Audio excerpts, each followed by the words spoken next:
আজকে আমরা প্রভুরামপুর এরিয়াতে একটা খবর আসে, ওইখানে একটি মেল অবৈধভাবে চলাকালীন মেল একটি বাস ঝাড়ের নিচে লুকিয়ে রাখিয়েছে।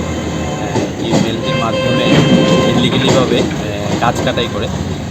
ওই খবরটা পাওয়ার সঙ্গে সঙ্গে আমরা ওই প্রভুরামপুর নির্দিষ্ট জায়গাটাতে আমরা অভিযান চালাই এবং সেখানে আমরা যে পাওয়ার ইলিগালি যে শ্রমিক মেশিন দিয়ে পাই এবং এখন আমাদের কাউকে আটক করা সম্ভব হয়েছে? না, আটক করা ছিল না, কারণ এটা ওইখানে লুকানো অবস্থায় ছিল। এখানে কোনো ধরনের আমরা লোককে দেখতে পাই।